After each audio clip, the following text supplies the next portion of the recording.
அமெரிக்காவுக்கு இன்றைக்கு ஈரான் ஒரு புதிய அதிர்ச்சி வைத்தியத்தை கொடுத்திருக்குது. அமேசன் இலக்காகி இருக்கா. ஈரானினுடைய புதிய போர் தந்திரம் உலகத்தை அதிர வைக்குது. வளைகுடா நாடுகளில் அதிர்ச்சி அலைகளை ஏற்படுத்தியுள்ள ஒரு முக்கியமான செய்தி இது. உலக புகழ்பெற்ற இ காமர்ஸ் மற்றும் கிளவுட் கம்ப்யூட்டிங் ஜாம்பவனான அமேசன் நிறுவனத்தின் மீதான நேரடி தாக்குதல் உலகளவில் பெரும் பரபரப்பை ஏற்படுத்தி வருது. ஈரானினுடைய அணுசக்தி நிலையம் மீது அமெரிக்கா நடத்திய வான்வழி தாக்குதலுக்கு பதிலடி கொடுக்கும் விதமாக பஹ்ரைன்ல இருக்கிற அமெரிக்காவினுடைய முக்கிய தொழில்நுட்ப உட்கட்டமைப்பான அமேசனின் கிளவுட் கம்ப்யூட்டிங் தரவு மையம் மீது ஈரானினுடைய புரட்சிகர பாதுகாப்பு படை IRGC சக்தி வாய்ந்த ஏவுகணை தாக்குதலை நடத்தி இருக்கிறது. இந்த அமேசன் வெறும் ஆன்லைன் ஷாப்பிங் தளமாக தொடங்கி உலகெங்கிலும் உள்ள அரசாங்கங்கள் மற்றும் இராணுவத்திற்கு தேவையான AWS Amazon web service cloud தரவு பாதுகாப்பை வழங்கி வரும் அமேசனின் உட்கட்டமைப்புகள் அமெரிக்கா மற்றும் இஸ்ரேலினுடைய உளவு மற்றும் மூலோபாய நடவடிக்கைகளுக்கு உதவுவதாக ஈரான் குற்றம் சாட்டிய இந்த அதிரடி தாக்குதலை நடத்தியிருக்கிறது.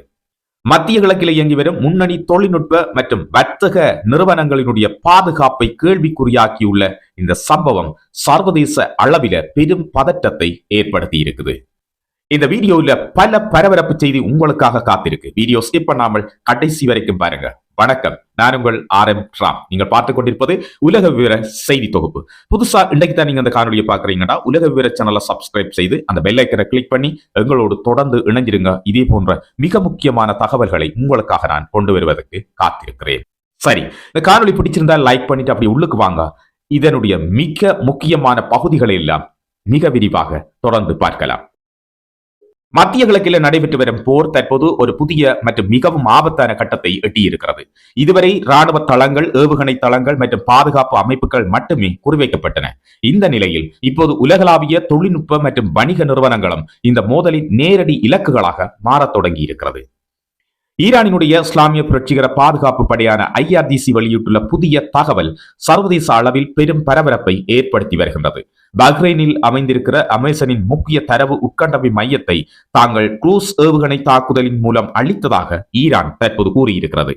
இது சாதாரண ஒரு தாக்குதல் அல்ல. உலகின் மிகப்பெரிய இ காமர்ஸ் நிறுவனமான அமேசனின் மத்திய கிழக்கு தரவு மையம் குறிவைக்கப்பட்டிருப்பது போரின் விதிமுறைகள் மாறி வருவதை வெளிப்படுத்துகிறது. IRGC கூறுவதன்படி ஈரானுக்குள் உள்ள பொதுமக்கள் பயன்படுத்தும் உட்கட்டமைப்புகள் மீது அமெரிக்கா நடத்திய சமீபத்திய தாக்குதல்களுக்கு பதிலடியாகவே இந்த நடவடிக்கை மேற்கொள்ளப்பட்டுள்ளதாக தெரிவித்திருக்கிறது. அமெரிக்கா தொடர்ச்சியாக ஈரானுக்குள் இருக்கின்ற மக்கள் அன்றாடம் பயன்படுத்தக்கூடிய மிக முக்கியமான உட்கட்டமைப்புகள் மீது தொடர்ச்சியான வான்வழி தாக்குதல்களை நடத்தி அவற்றை அழித்து வருகின்றது. இதனால் ஈரானிய மக்கள் தொடர்ச்சியாக பாதிக்கப்பட்டு வருகின்றார்கள். இதற்கு பதிலடியாகவே இந்த தாக்குதல் நிகழ்த்தப்பட்டிருப்பதாக IRGC தெரிவித்திருக்கிறது. அது மட்டுமில்லாமல் IRGC கூறியிருக்கிற மிக முக்கியமான இன்னொரு கருத்து, இந்த அமேசன் நிறுவனத்தில் இருந்து இஸ்ரேல் மற்றும் அமெரிக்காவிற்கு மிக முக்கியமான தகவல்கள், போர் தகவல்கள் தொடர்ச்சியாக வழங்கப்பட்டுக் கொண்டிருப்பதாகவும், அமெரிக்கா மற்றும் இஸ்ரேல் இந்த போரை நகர்த்தி செல்வதற்கான மிக முக்கியமான தரவுகளையும் புலனாய்வு தகவல்களையும் தொடர்ச்சியாக வழங்கி வருவதாகவும் இந்த நிறுவனம் மீது குற்றம் சாட்டப்பட்டு இந்த தாக்குதல் நிகழ்த்தப்பட்டிருப்பதாக ஈரான் சொல்லியிருக்கிறது. உண்மையில் இந்த தாக்குதல் முதல் முறை நடத்தப்பட்ட தாக்குதல் அல்ல. போரின் ஆரம்ப கட்டங்களிலேயே ஐக்கிய அரபு அமீரகத்தில் அமைந்திருந்த அமேசன் தொடர்பான தரவு மையங்கள் தாக்கப்பட்டதாக தகவல்கள் வெளியாகி இருந்தன. மேலும் வளைகுடா பிராந்தியத்தில் செயற்படும் பல்வேறு சர்வதேச தொழில்நுட்ப நிறுவனங்களின் கட்டமைப்புகள் ராணுவ இலக்குகளாக கருதப்படலாம் என்று ஈரான் ஏற்கனவே எச்சரிக்கை விடுத்திருக்கிறது. இதற்கிடையில் பஹ்ரைன் மற்றும் குவைத்தில் உள்ள அமெரிக்க ராணுவ வசதிகளையும் ஈரான் தொடர்ந்து குறிவைத்து வருகிறது என்று சொல்லப்படுகிறது. குறிப்பாக அமெரிக்கா மேற்கொண்ட சமீபத்திய வான்வழி தாக்குதல்களுக்கு பதிலடியாகவே இந்த புதிய நடவடிக்கைகள் இடம்பெற்றுள்ளதாக கூறப்படுகின்றது. அதே நேரத்தில் ஹார்முஸ் நீரிணையில் நடந்த சம்பவம் உலக கவனத்தை ஈர்த்திருக்கிறது. ஒரு எண்ணெய் டேங்கர் கப்பல் மீது நடத்தப்பட்ட தாக்குதல்களுக்கு பிறகு அமெரிக்கா மீண்டும் ஈரானுக்கு எதிராக புதிய வான்வழி தாக்குதல்களை முன்னெடுத்ததாக தகவல்கள் தெரிவிக்கின்றன. அமெரிக்கா மற்றும் இஸ்ரேலினுடைய இவ்வாறான இலக்குகள் தொடர்ந்து தெரிவு செய்யப்படும் என்றும் தாக்குதல் நடத்தப்பட்டு அளிக்கப்படும் என்றும் ஈரான் தெரிவித்திருக்கிறது. ஈரான் மீதான உட்கட்டமைப்புகள் மீது நிகழ்த்தப்படும் ஒவ்வொரு தாக்குதலுக்கும் கண்ணுக்கு கண் பதிலடி தொடர்ச்சியாக வழங்கப்படும் என்றும் ஈரான் தெரிவித்திருக்கிறது. அமேசன் மீதான இந்த தாக்குதல் அமெரிக்காவிற்கு கிடைத்த மிகப்பெரிய அதிர்ச்சியாக இப்பொழுது பார்க்கப்படுகிறது. இப்போது இருக்கிற முக்கியமான கேள்வி என்னென்றா, ஈரான் உண்மையிலேயே தனது ஏவுகணை திறனை இழந்து விட்டதா? வாஷிங்டனுடைய ஆரம்ப கட்ட கணிப்பு அதுதான். வாரக்கணக்கில் நடைபெற்ற தாக்குதல்கள் ஈரானிய ஏவுகணை வலிமையை பலவீனப்படுத்தியதாக அமெரிக்க அதிகாரிகள் நம்பினர். ஆனால் போர்க்களம் சொல்லுகின்ற கதை வேறாக இருக்கிறது மக்களே. ஈரான் தற்போது தனது போர் தந்திரத்தை முற்றிலும் மாற்றியுள்ளதாக தெரிகிறது. எல்லை பகுதியில் இருந்து ஏவுகணைகளை ஏவுவதற்கு பதிலாக நாட்டினுடைய ஆழமான பகுதியில் இருந்து நீண்ட தூர ஏவுகணைகளை பயன்படுத்துகின்றது ஈரான். வால் ஸ்ட்ரீட் ஜேர்னல் வெளியிட்ட தகவல்களின்படி ஈரான் தற்போது ஆரம்பத்தில் இருந்த அளவுக்கு அதிகமான ஏவுகணைகளை ஏவுவதில்லை. ஆனால் மிக குறைந்த எண்ணிக்கையிலான ஏவுகணைகளையே மிகவும் துல்லியமாக மற்றும் தேர்ந்தெடுக்கப்பட்ட இலக்குகள் மீது செலுத்துகின்றது. இது மிக கனமாக அமெரிக்காவினுடைய இதயத்தில் வந்து விழுவது போல விழுந்து தாக்கங்களை ஏற்படுத்துகிறது என்று சொல்லப்படுகிறது. இதன் நோக்கம் ஒன்றே ஒன்றுதான்.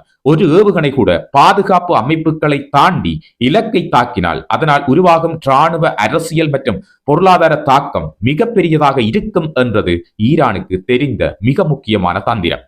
இந்த ஆபத்தினுடைய தீவிரத்தை ஜோர்தானில் இருக்கிற முவாஃபாக் ஷால்டி விமான தளத்தில் நடந்த தாக்குதல் மிக தெளிவாக வெளிப்படுத்தியது.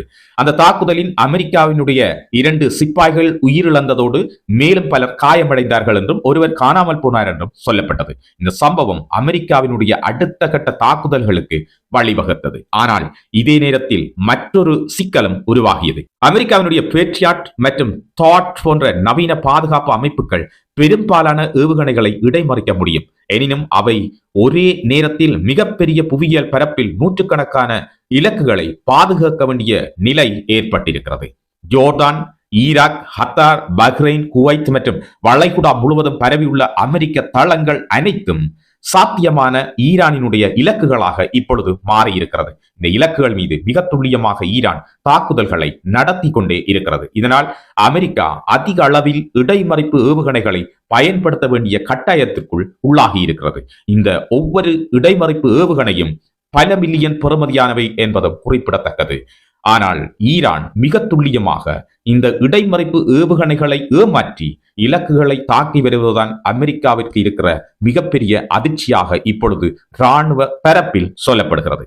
அது மட்டும் இல்லாமல் ஈரானுக்கு தனது ஆயுதங்களில் மிகச்சிறிய சதவீதம் மட்டுமே இலக்கை அடைந்தால் போதும். எல்லா ஏவுகணைகளும் நிச்சயமாக சென்று இலக்குகளை தாக்க வேண்டும் என்ற எந்த அவசியமும் இல்லை. இதுவே தற்போதைய போரின் முக்கிய மூலோபாய வேறுபாடாக பார்க்கப்படுகிறது. ஓய்வு பெற்ற அமெரிக்க ஜெனரல் ஜோசப் வாட்டல் கூறுவதன்படி போரின் ஆரம்ப கட்டங்களில் இருந்ததைப் போல ஆயிரக்கணக்கான ஏவுகணைகளை ஏவ வேண்டிய அவசியம் இப்போது ஈரானுக்கு இல்லை.